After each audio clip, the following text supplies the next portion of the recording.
안녕하세요. 김태현 목사입니다. 뚜벅뚜벅 메시지. 오늘은 그분을 닮아가는 삶 시리즈 네 번째, 그분을 아는 만큼 나는 달라진다.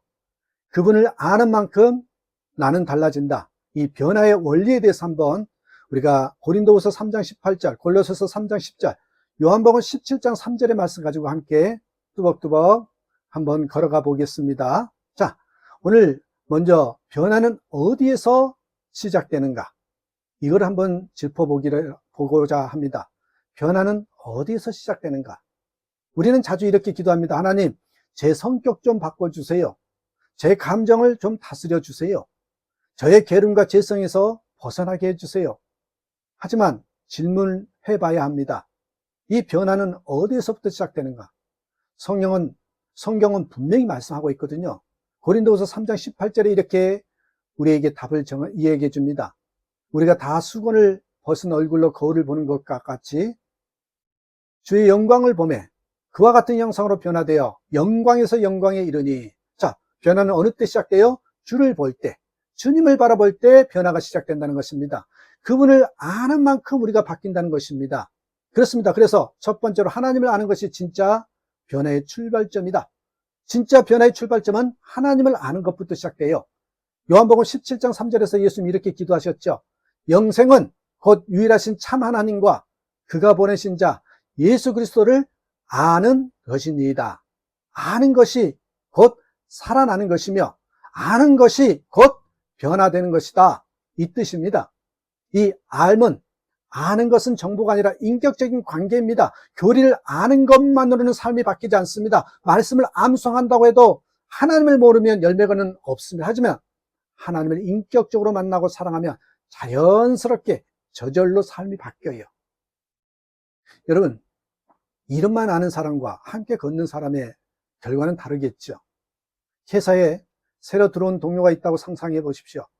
그 사람의 이름, 학력, 출신 학교, 가족 사항까지 다 알 수 있습니다. 그런데 진짜 친해졌다라고 말하려면 무엇이 필요합니까? 같이 밥을 먹고 대화를 나누고 삶을 공유해야 합니다.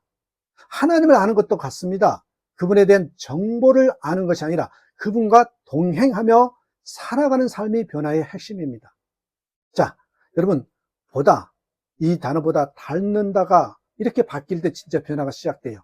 고린도후서 3장 18절에 이렇게 말하죠. 주의 영광을 보매 그와 같은 형상으로 변화하여.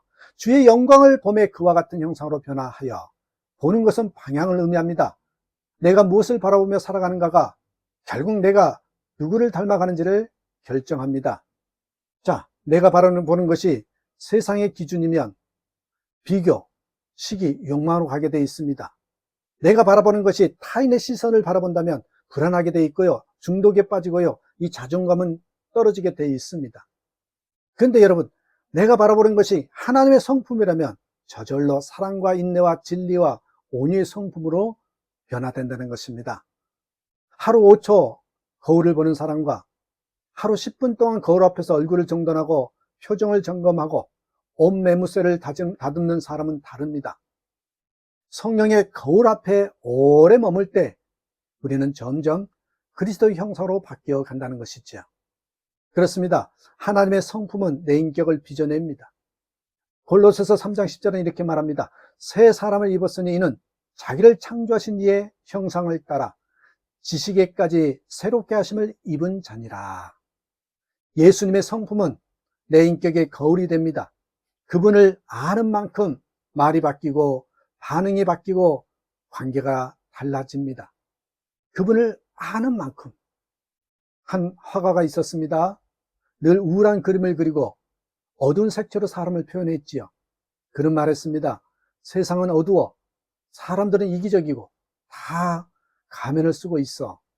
하지만 그는 어느 날 복음을 듣고 하나님의 자비와 진실함을 경험한 후에 그림의 색이 바뀌기 시작했습니다. 빛이 들어오고요. 얼굴이 살아있고요. 감정이 변화된 그림을 그리게 되었다는 것이죠.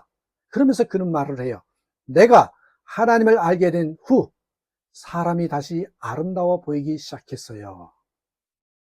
어떠십니까? 나는 하나님을 아는가?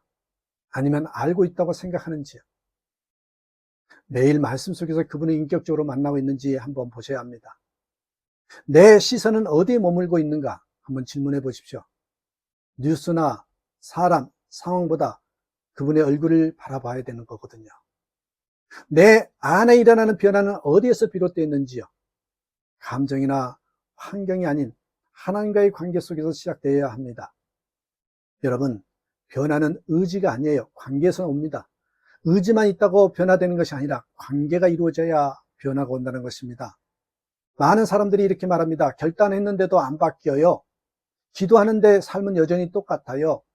그 이유는 내가 변화시키려 했기 때문입니다. 하지만 성경은 뭐라 그래요? 빌립보서 1장 6절에서 그가 우리 안에서 착한 일을 시작하신 이가 그리스도 예수의 날까지 이루실 줄을 우리가 확신하노라. 변화는 내가 이뤄내는 프로젝트가 아니라 하나님이 하시는 역사입니다. 나는 단지 관계 안에 하나님 안에 머무를 책임만 지면 됩니다. 요한복음 15장 아시잖아요. 예수님은 자신을 포도나무 우리를 가지라고 비유하셨어요. 15장 5절에 나는 포도나무에 너는 가지라. 그가 내 안에 내가 그 안에 거하면 사람이 열매를 많이 맺나니 붙어 있기만 해도 변화는 일어납니다. 여러분, 붙어 있는 것이 우리의 존재 이유입니다. 우리가 해야 할 일입니다. 관계가 이어지면 생명은 흐르고요. 열매를 맺히게 되어 있다는 것입니다.